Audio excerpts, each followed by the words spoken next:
Natural fertility ஒரு ஸ்டேஜ்க்கு மேலே லாஸ் ஆகியும் குழந்தைங்க பிறந்தா US based Biotech start up company ஒன்று கன்செப்ஷன் நேமில் டெக்னாலஜி ஒன்று எக்ஸ்ப்ளோர் பண்ணிட்டு இருக்காங்க. ஆக்சுவலி அங்கே சயின்டிஸ்ட் விமனோட பிளட் செல்ஸை எடுத்து ஸ்டெம் செல்ஸாக கன்வெர்ட் பண்ணிட்டு இருக்காங்க. இந்த செல்ஸ் பார்த்தீங்கன்னா ரொம்ப ஸ்பெஷல்.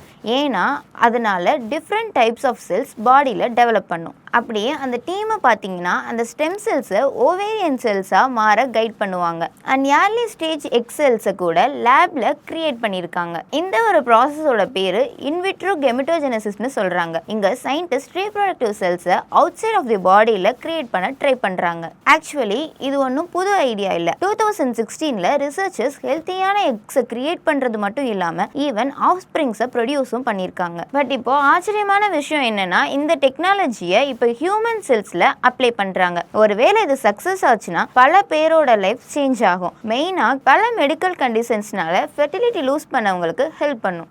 பெஸ்ட் பார்ட் என்னன்னா இதனால ரொம்ப வயசானவங்க கூட ப்ரெக்னென்ட் ஆக முடியும். எப்படி இருந்தாலும் இன்னும் இந்த டெக்னாலஜி ஏர்லி ஸ்டேஜில் தான் இருக்குது. ஆல்சோ நிறையா சேஃப்டி சேலஞ்சஸும் சால்வ் பண்ண ட்ரை பண்ணிட்டு இருக்காங்க.